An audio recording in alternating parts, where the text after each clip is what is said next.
First contact. The quantum laboratory aboard the International Deep Space Station hummed with an energy that had nothing to do with its sophisticated equipment.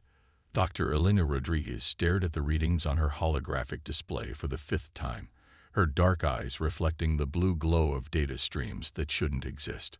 The signal they detected originating from the Kuiper Belt defied every known law of physics. "Run it again," she ordered, her voice steady despite the tremor in her hands. Her team of scientists exchanged glances but complied. They'd been running the same tests for 18 hours straight, yet the results remained unchanged. The signal pulsed with a rhythm that suggested intelligence, but it was its composition that had Elena's full attention.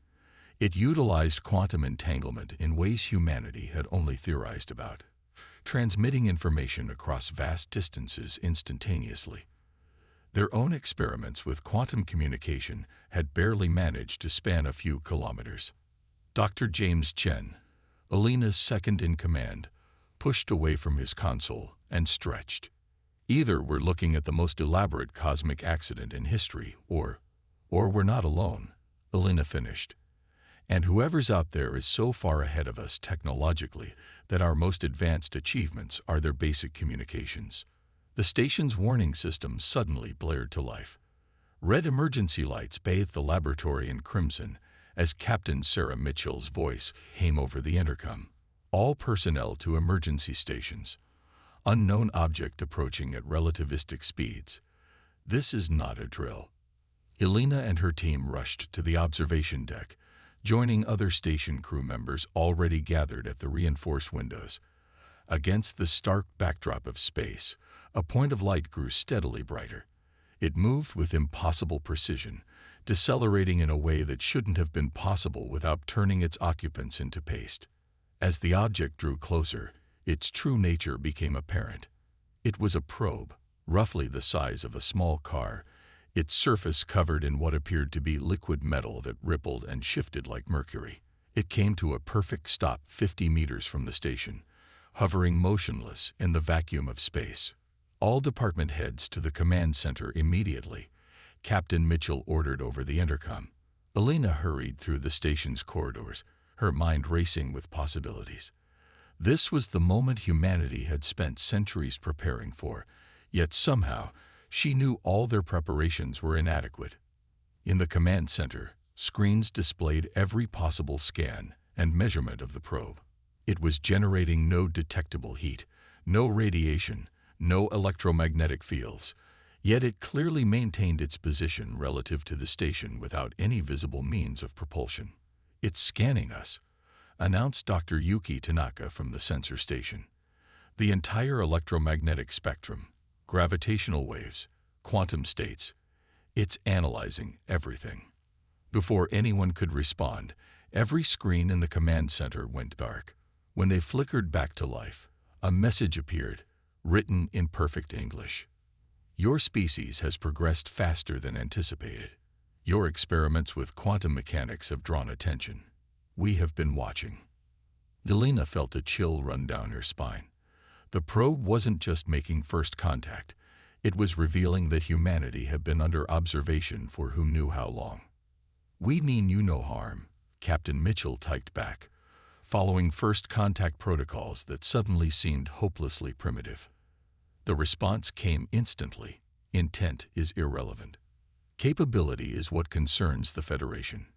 Your quantum communication experiments have revealed a dangerous potential. We have seen this pattern before. Prepare for evaluation." "Evaluation," Elena whispered, but she already knew. Their quantum experiments weren't just communication tests. They were the first steps toward a new form of space travel, one that could revolutionize humanity's place in the cosmos. Somehow, these aliens knew. The probe's surface suddenly rippled more intensely, and a new message appeared. "Representative will arrive in 3 standard rotations. The Federation will determine if humanity is ready for the knowledge they approach. Previous species have failed this test. The consequences were regrettable." With that final ominous message, the probe vanished, not with a flash or any sign of movement, but simply ceased to exist, leaving behind only recorded data to prove it had ever been there at all. In the stunned silence that followed, Alina realized humanity had just stepped onto a cosmic stage they barely understood. Their quantum experiments, her life's work, had attracted attention from beings who could violate physics as humans knew it. And in 3 days, they would be judged. "Dr. Rodriguez," Captain Mitchell said quietly, "I need to know exactly what your team has discovered. What have we stumbled into?" Elena looked at the captain, then at her fellow scientists. "We didn't just create a new form of communication," she admitted. "We found something fundamental about the universe itself, something that could change everything." She paused, choosing her next words carefully. "And I think we just learned we're not the first species to make this discovery. The question is, what happened to the others?" The warning. The next 72 hours transformed human civilization. As news of the probe's visit spread across Earth, global markets fluctuated wildly, religious leaders called for calm, and military forces worldwide went on high alert. But in the quantum laboratory aboard the International Deep Space Station, Elena Rodriguez and her team worked with desperate intensity. "Look at this pattern," Elena said, gesturing to a holographic representation of their latest quantum experiment. "Every time we initiate the field, there's a resonance we never noticed before. It's like an echo of something vast." Dr. Chen manipulated the display, expanding the data stream. These signatures match the probe's energy readings perfectly. Whatever technology they're using, it's built on the same principles we're just beginning to understand. A soft chime interrupted their work. The 3-day deadline had arrived. Captain Mitchell's voice came over the intercom, tense but controlled. "Federation vessel approaching. All non-essential personnel to secure stations." This time, there was no mistaking the arrival. A ship emerged from what appeared to be a fold in space itself, massive beyond comprehension. It dwarfed the station, stretching nearly 3 kilometers in length.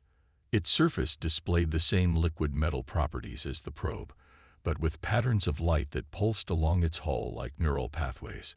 "By all the laws of physics, that thing shouldn't be able to maneuver in space," Yuki whispered, watching through the laboratory windows. "The structural stresses alone. I don't think our physics applies to them anymore," Elena replied. The Federation ship extended no docking tube, sent no shuttle. Instead, they simply appeared, 3 beings standing in the station's main conference room, their arrival heralded only by a subtle distortion in the air. Elena, along with Captain Mitchell and other key personnel, hurried to meet them. The aliens stood nearly 3 meters tall, their bodies seemingly composed of the same flowing metallic substance as their vessels. They shifted constantly, their forms suggesting humanoid shapes, while never quite settling into them. "We are the Evaluation Council," the central figure announced, its voice resonating directly in their minds. "We have reviewed your quantum experiments. They are concerning." Captain Mitchell stepped forward. "We assure you our research is peaceful." "Peace is irrelevant," the being interrupted. "You do not understand what you approach. Show us your primary research facility." Elena led them to her laboratory, trying to ignore the way the aliens seemed to flow rather than walk. The central being moved directly to her quantum field generator, studying it with what felt like disdain. "Primitive," it declared, "yet the underlying principles are correct. You have discovered the thread." "The thread?" Elena asked. "The fundamental connection between all points in spacetime, the force your physicists seek in their unified theory. Previous species who discovered it destroyed themselves, and nearly destroyed everyone else." The alien's form rippled with what might have been emotion. The precursors were the first to weaponize the thread. They created what you would call tears in reality itself. Trillions died before they could be stopped. The Federation was formed to prevent such knowledge from being misused again. "Our work isn't about weapons," Elena protested. "We're trying to understand the universe, to explore. Your species created atomic weapons less than a century after discovering nuclear fission." Another alien interjected. Your history is filled with examples of science turned to destruction. We have watched your development. You are not ready." The third alien moved forward, its form stretching unnaturally. "The Federation has reached consensus. All quantum research must cease. Your facilities will be dismantled. Knowledge of the thread will be restricted until your species proves itself worthy, a process that typically requires millennia." Elena felt the blood drain from her face. Everything they'd worked for, all their discoveries, erased by beings who claimed to protect the galaxy by stifling progress. "And if we refuse?" Captain Mitchell asked quietly. The central alien's form darkened. "Then you will be contained. Your solar system will be isolated behind a thread barrier. No ships will enter or leave. Your species will be quarantined until you accept wisdom or destroy yourselves. Many have chosen this path. None have survived it." Elena's mind raced. The aliens' technology was obviously superior, but something didn't add up. Their insistence on immediate compliance, the threats of containment, it felt less like protection and more like fear. "You're not telling us everything," she said suddenly, her scientific instincts firing. "There's something about our research that frightens you. Not just what we might do with it, but something about how we're doing it." The aliens' forms rippled violently for a moment. "You will have one Earth rotation to begin dismantling your quantum research facilities," the central being declared, ignoring her observation. "We will return for your answer." They vanished as suddenly as they had appeared, leaving behind an oppressive silence and the lingering sense that humanity's greatest achievement might also be its doom. "Orders, Captain," Dr. Chen asked quietly. Captain Mitchell looked at Elena. "Dr. Rodriguez, I need options. Something tells me humanity's future depends on what we do in the next 24 hours. Elena stared at her quantum field generator, remembering the aliens' reaction. They were hiding something. Something about humanity's approach to thread technology that made them different from those who had discovered it before. "Captain," she said slowly, "I think I know why they're really here. And it has nothing to do with protecting us from ourselves." The hidden truth. Elena's fingers flew across her holographic interface as she pulled up comparisons between their quantum field readings and the data they'd gathered from the Federation's technology. Around her, the laboratory hummed with renewed purpose as her team worked to prove her theory before the aliens' deadline expired. "There," she said, highlighting a section of the data stream. "Look at how they manipulate the thread. They're forcing it, creating artificial quantum states through brute computational power." Dr. Chen leaned closer, his eyes widening. "But our method. We're working with natural quantum resonance patterns," Elena finished. "Instead of forcing the thread to behave how we want, we're learning to work within its existing framework. It's less powerful but infinitely more stable." Captain Mitchell, who had refused to leave the laboratory, stepped forward. "What exactly are you saying, Doctor?" "The Federation isn't protecting the galaxy from dangerous technology. They're protecting their monopoly on it." Elena brought up a new simulation. "Their method of manipulating the thread requires massive energy expenditure and creates microscopic tears in space-time. They've learned to control it, to contain the damage, but it's fundamentally flawed. And our method," Yuki asked from her station, "is completely different. We stumbled onto something they never considered, working with the thread instead of trying to dominate it. Our technology might be primitive, but its theoretical foundations are superior." A soft alert chimed through the station. "Unknown vessel approaching," the AI announced. "Configuration does not match Federation designs." They rushed to the windows. The approaching ship was smaller than the Federation vessel, its design organic rather than metallic, resembling a massive sea creature swimming through space. It decelerated smoothly into position near the station. "We're being hailed," Captain Mitchell reported, checking her tablet. "But not on any normal frequency. They're using our quantum communication prototype." Elena's heart raced. Someone else has developed resonance-based thread technology. The message came through as crystalline thought patterns, similar to the Federation's communication, but somehow gentler. We are the Harmonious. We have watched and waited, hoping to find others who understand. The Federation must not know we are here." Captain Mitchell glanced at Alina, who nodded. "We're listening." The captain transmitted back. "Your species has independently discovered what we learned millennia ago. That the thread responds to harmony, not force. The Federation fears this knowledge. Their civilization is built upon their method of thread manipulation. The existence of a better way threatens everything they have built." "The precursors," Alina transmitted. "Did they really destroy themselves?" "The Federation destroyed them," came the reply. "The precursors discovered resonance technology, as you have. The Federation, fearing the loss of their power, declared them a threat to reality itself. What followed was not a war of self-destruction, but of extermination." The implications hit Alina like a physical blow. The Federation wasn't offering humanity a choice between compliance and quarantine. They were deciding whether to eliminate them entirely. "We can help you," the Harmonious continued. "We have hidden from the Federation for thousands of years, perfecting resonance technology. But we are few, and they are many. Until now, we have lacked the numbers to challenge their dominion." "Why trust us?" Captain Mitchell asked. "We're centuries behind you technologically." "Because you found the true path on your own, as we did. Your species possesses something rare in this galaxy, the wisdom to work with nature rather than against it. Together, we might finally show the galaxy a better way." Alina's quantum field generator suddenly sparked to life, its readings spiking. "Federation vessels entering the system," Yuki announced. "Dozens of them." "They know," Alina whispered. "They detected the Harmonious ship." The Harmonious transmission carried a new urgency. "You must choose quickly. The Federation will not allow two resonance-capable species to exist. Either accept our help in defending your world, or the human species ends today." Captain Mitchell looked at Alina.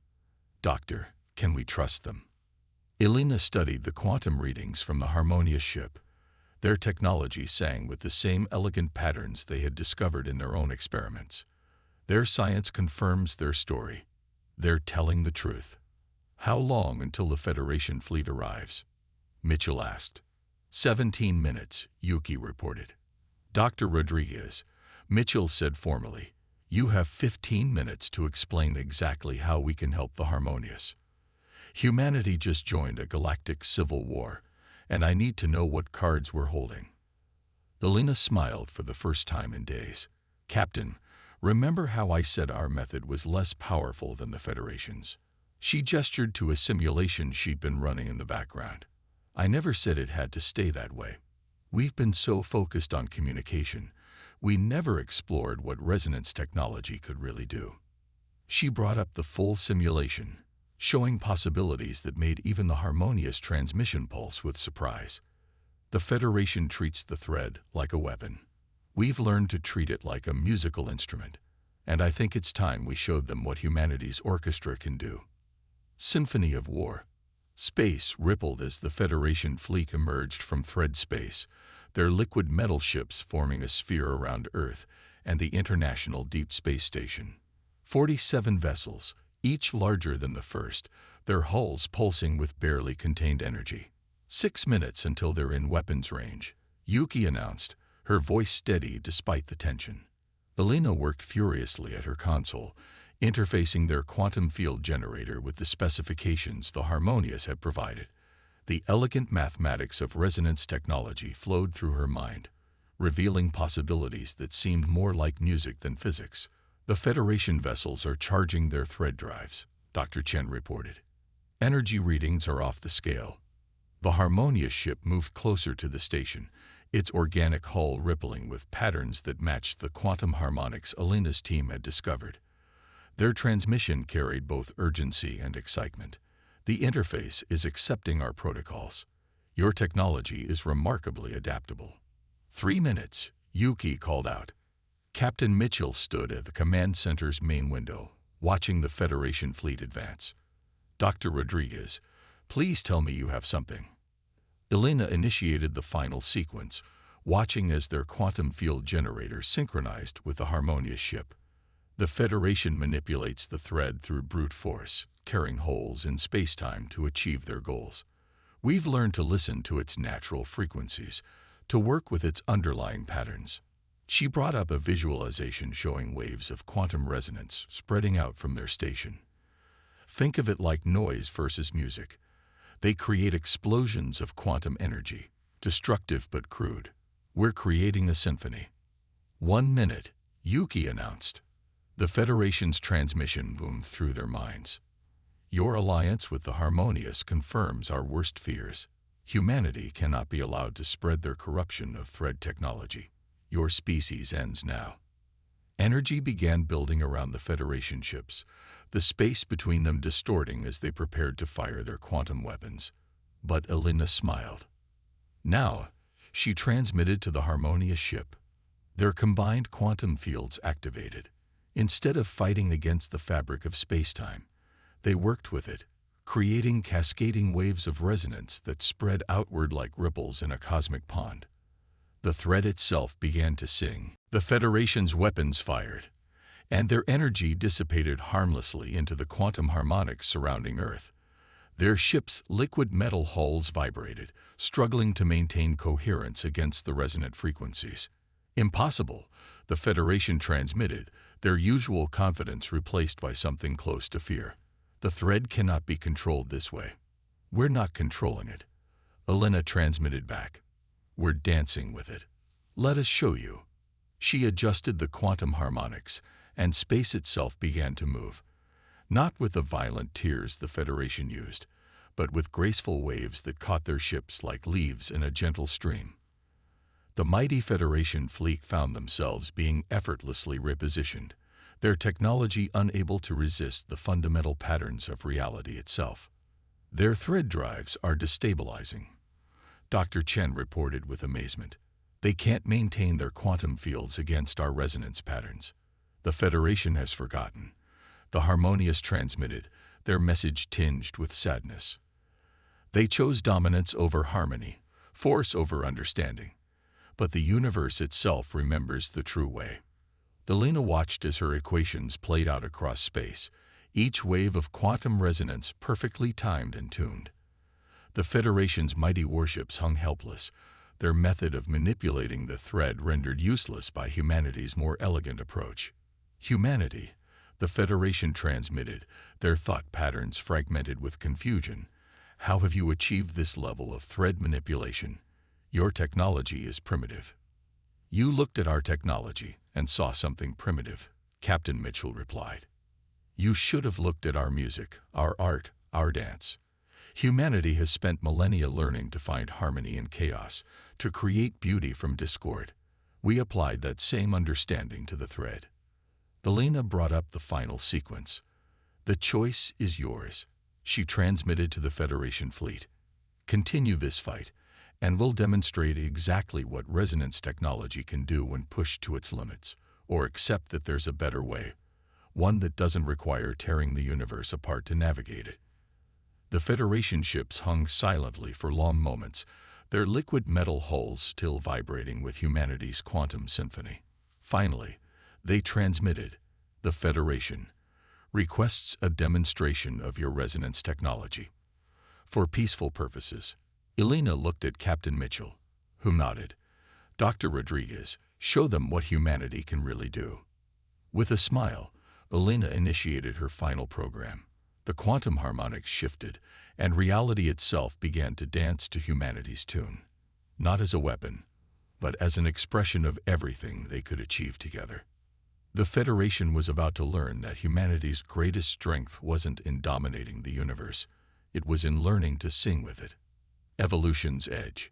3 months after the standoff with the Federation fleet, the International Deep Space Station had become the center of a new era in galactic civilization. The station's quantum laboratory, once cutting-edge by human standards, now housed unprecedented collaboration between 3 species. Elena watched as a Federation scientist's liquid metal form flowed around their latest prototype, its patterns matching the resonance harmonics displayed on nearby screens.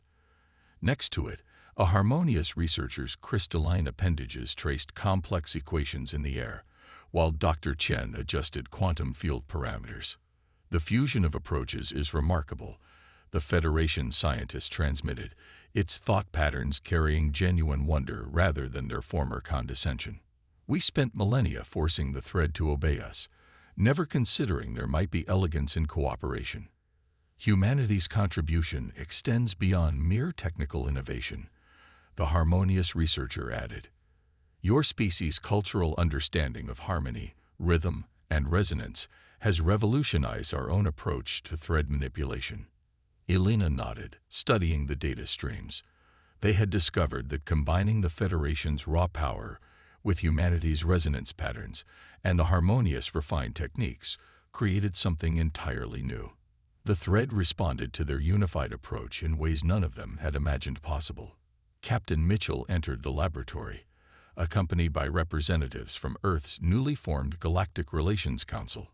Dr. Rodriguez, she called out, "Are you ready for the demonstration?" "Just finished the final calibrations," Elena replied. She gestured to the viewing window, where Earth hung beautiful and blue below them. "We're about to make history, again." The assembled dignitaries gathered at the window as Elena initiated the sequence. The quantum field generator hummed to life, its harmonics now enhanced by Federation power cores and harmonious refinements. In space before them, reality began to sing. A thread gateway opened, not with the violent tear of old Federation technology, nor with the gentle ripples of pure resonance.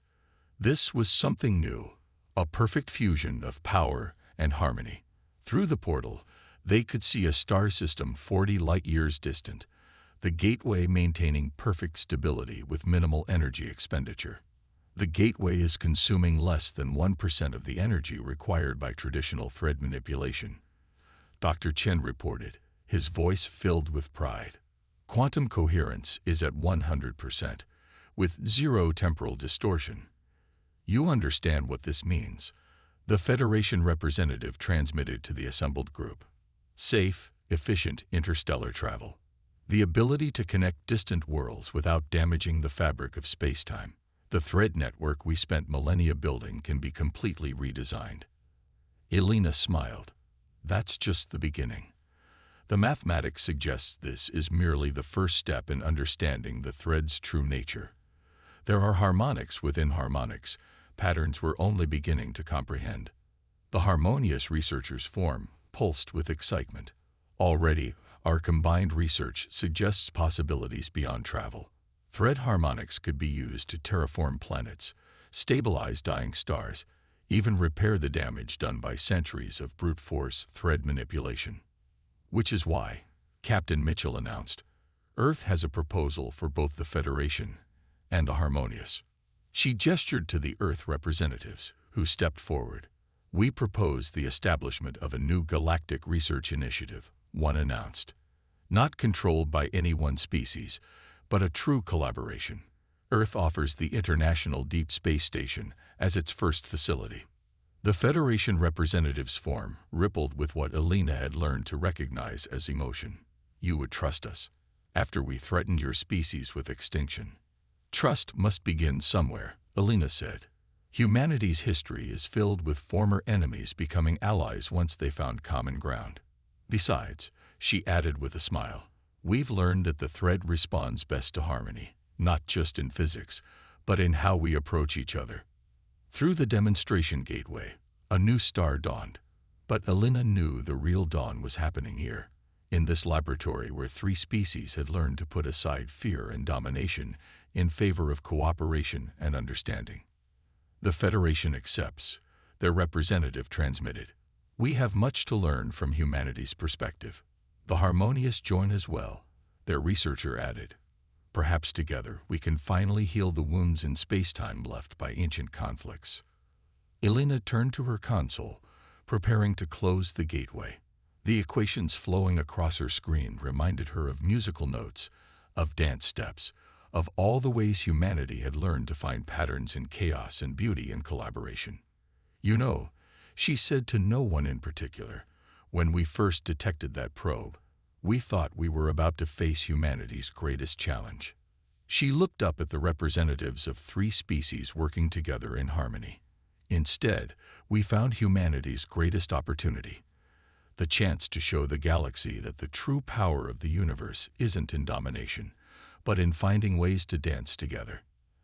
As the gateway closed with a shimmer of perfectly tuned quantum harmonics, Alina knew that humanity had not just survived its trial by fire. It had helped forge a new path for galactic civilization. The thread that connected all things had led them not to war, but to understanding. And somewhere in the vast cosmic dance, she could swear she heard the universe itself humming along in perfect harmony.